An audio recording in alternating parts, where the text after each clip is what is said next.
This is AP Calculus AB, Notes 11-2, area between two curves. And it's a little bit different than the last lesson. Last lesson, this is area under two curves. This is now between two curves. So our objective is to, again, find the area between those two different functions. Let's dive into an example. So this is revisiting an old example where we have water entering a tank and leaving a tank. So we're going to say that water enters a tank, enter being a positive word, enters at 3 gallons per hour and leaves the tank, a negative word, at that rate per hour. And I'm looking for the total change in water. So let's go ahead and we're going to do a graphical analysis in a sec. For now, let's just focus on what would we have done in a past unit. Whenever I have the words total change in, I know I'm doing the definite integral between 2 and 4 of the positive rate minus the negative rate. That's supposed to be a negative rate. You automatically do that, right? So you say, okay, it's going to be the integral between 2 and 4 of the positive rate. The positive rate here is this 3. It just says 3, right? And then you subtract the negative rate. So the negative rate is, I'm going to do this all in a different color, t squared minus 6t plus 11. And then technically all of this stuff has to have a dt to be formal. That's it. Done. And I could go ahead and run and show you how to do this without a calculator, but I want to show you the connection, how this function relates to finding the area between two different functions. Because if you were to graph this thing, if I were to graph 3, and that's going to be, make this line slightly thicker. If I were to graph 3, which is this horizontal line right here, and if I were to graph this t squared minus 6t plus 11, which I just happen to know off the top of my head. Normally I'll make students make a chart really quickly, and I'll say, hey, you need to make an x, or I guess it's a t value, isn't it? If I do t values and t squared minus 6t, t squared minus 6t plus 11 values, find what happens when you do 1, 2, 3, 4, and 5. I'll show you what happens really quickly. You get values of 6, 3, 2, 3, and 6. You could plug these in, just plug in 1 squared minus 6 times 1 plus 11. You'll get out a 6. I don't want to spend time doing trivial things. I want to show you that it makes this, I want to make it in blue though, it makes this curve that looks like this. And if I attempt to draw what that curve looks like, oh, could be better. Maybe if I come down from the top. A little bit better. It makes this parabola. What you're really doing here is you're doing the positive rate, this red function, minus this blue function, specifically between 2 and 4, just between here and here. I'm asking, what is this area? I'm doing the area between a function and another function to find its area. So what I'm trying to say here is anytime that you're trying to find the area between a curve and another curve, or a function and another function, you literally do the top curve minus the bottom curve, and that will always get you the area. If you accidentally do bottom curve minus top curve, you'll get a negative answer. You'll be like, oop, and then you just not make it negative. It's kind of easy to fix. But in general, you're always going to have top curve minus the bottom curve.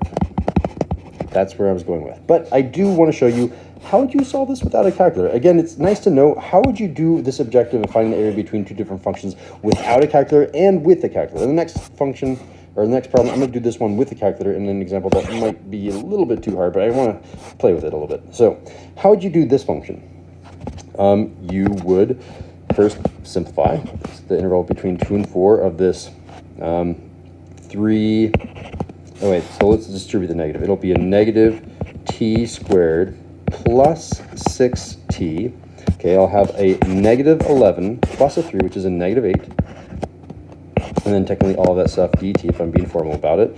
Do I need to pay tax person? Technically, this integral is distributed to each of these. Each of these does not need to pay tax person. We can avoid paying tax man. Okay, so this is going to be t or negative t goes up to the power of 3, goes down and divide by 3. It goes up to the power of 3, right? Divide down by 3, plus, it's going to be 6t to what power? It's going to go, it was power of 1, it's going to go up to the power of 2, divide down by that 2, and then subtract. 8 goes up to the power of t to the power of 1, divide by 1. You don't really need those ones, so we say minus 8t. It's not plus c, it's evaluation bar between 2 and 4. Okay, I'm going to go ahead and just in my notes here simplify. That's really just 3. All right, so from here, if I'm plugging this in, I'm going to get negative 4 cubed over 3 plus 3t squared, which is going to be 3 times 4 squared, minus 8 times 4. Okay, that's what happens when you plug in 4. What happens when you plug in a 2? When you plug in a 2, you get negative 2 cubed over 3 plus, that's going to be 3 times 2 squared minus 8 times 2. Okay, so simplifying yet again, changing colors here, we're going to get 4 cubed, which is just 64, all over 3, plus, okay, 4 squared is 16, 16 times 3 is 48, minus 8 times 4 is 32, okay, and I'm going to distribute the negative and simplify at the same time. See if you can stay with me. So distributing the negative, negative times negative is a positive, 2 cubed is 8, so this is a positive 8 thirds. And then I have a negative distributing into here, which is making this a negative. 2 squared is 4, so this is a 4 times a 3, which is 12, so minus 12. And then minus 8 times 2, which is minus 16, minus 16. Okay, so let's go ahead and simplify pieces. This piece right here is going to be negative 28. This piece right here is going to be 16. And 16 minus 28 is negative 12. So far what I have is I have a negative 12. Let me write that a little bit over here. Negative 12. And I also have these thirds. Luckily, these both have the same denominator, 3 and 3. So let's go ahead and combine these. Negative 64 plus 8 is a negative 56. So I have a negative 56 thirds. Okay, so this is the answer, but I want it all to have the like denominator. So let's go ahead and multiply this 12. Let's multiply you by 3. And is that, I think I've made a mistake here. Hold on. 12. Oh my goodness. I see my mistake. I'm glad I caught it now.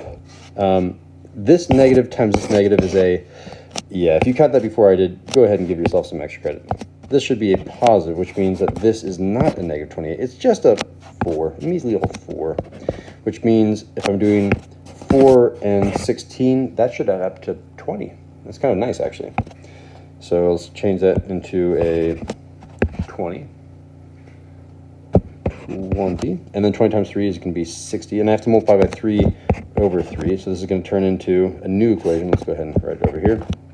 This is going to be negative 56 over 3 plus 60 over 3. And our final answer here is going to be 4 over 3. Whew, a bit of work there, and I did make a tiny little mistake, but I had a suspicion something was wrong. 4 thirds. All right, so that's the last one that we have to do without a calculator. This next one, I want to show you how you do this. This is a much more realistic example that you'd see on the homework. So in example 2, we need to find all of this area here. So you need to be a little bit careful, and I realize I made this problem a little bit too hard, but I wanted to demonstrate a point, which is it kind of matters which function is on the top and which function is on the bottom. If I have 3 different areas that you see here, you should have 3 different integrals. I realize that none of the homework really matches this, but I'm giving you guys a hint as to what's going to be coming up in your future. We need to correctly have the 3 different integrals here. And it's not that hard, so I'm just going to write them out really quickly here. The first integral, and we need to find all of these intersection points. Maybe I should find that first. This one is clearly a 4, and I can use the calculator to verify, but I'm going to go ahead and find these 2 right now, and then I can just set up everything. What are these 2 integration, or these 2 x coordinates, so I can do my integrals? So this does have the ability to use a calculator. Let's use the calculator. We're ready. Set. Our functions are sine of pi x, sine of pi x. Our next function is 3 minus 1/4 1/4 1 divided by 4 times x. All right, and with that, I can go ahead and change my window here. Just match the same window that you see right here. My x goes between 0 and 4. So x goes between 0 and 4. My y goes between 0 and 3. 0 and 3. And we graph. I forgot that SD plus 2. Here, let me come back here and say plus 2, plus 2. There we go. So I have the graph here set up. To find those intersections, I'm going to, did I not do my sign? Here, watch this, I goofed. I have to divide that by 2. There we go. I'm like, that finally matches the graph. So I'm going to do second trace, do a calculation of the intersection, 5. My left bound is going to be 0. My right bound is going to be 1. I guess I accidentally did my left bound. Okay, my right bound will be 2. And that first one is going to be, was that 1.588. So this is going to be 1.588. Let's find this next one over to the left. That's going to be second trace to do a calculation of the intersection 5 between 0 and 1. And I get 0.636. So I have my bounds ready to go. I can say, okay, the first piece is going to be this piece right here, which happens between 0 and 0.636. 0 and 0.636. Okay, I'm going to add on the next integral. The next integral will happen between 0.636 and 1.588. That's going to be this piece right here. And then our final piece that I'm about to write is this piece right here, which goes between 1.588 and 4. So plus the final bound between 1.588 and 4. So this is the thing that I'm trying to show you new in this problem. It matters which function is on top. So far, this straight function, this 3 minus 1/4 x, is on top. Therefore, it should be, I'm just going to call it p. P is on top, so it should be p minus h in this case. P minus h. And then in the next case, it's going to be h minus p. I'll show you why.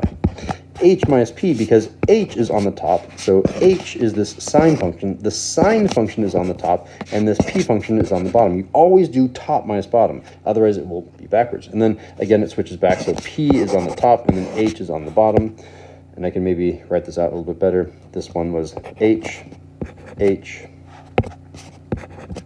h is down there.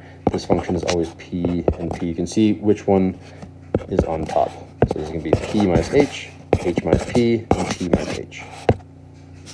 So p minus h. We just have to type all this in, and we are done. So practice typing on your calculator. Let's get out of all this stuff. It's going to be math 9 between 0 and 0.636. And I don't have to do p and h. I have to make sure that these match up. Oh no. So my p is really y2, so I'm going to type this in. This is my y2, and h of t, yeah, that's my y1. So in this case, I'm going to say my p is really y2, so I'm going to say 2 minus 1, this is 1 minus 2, this is 2 minus 1. So it's going to be, let's come out here. This is going to be y2 minus y1, so it's going to be alpha trace y2 minus alpha trace y1. Okay, that one's good. Plus math 9. It's going to be between 0.636 to 1.588 of, now it's going to be y1 minus y2, so it's alpha trace y1 minus alpha trace y2. And then finally, plus math 9. And my left bound is going to be 1.588 My right bound is going to be 4, and this is going to be my y2 minus my y1. So alpha trace y2 minus alpha trace y1. And took a lot of work to get this, but we get 2.330. Excellent. All right, that concludes AP Calculus's AB's Notes 11-2, area between two curves. Thanks for watching.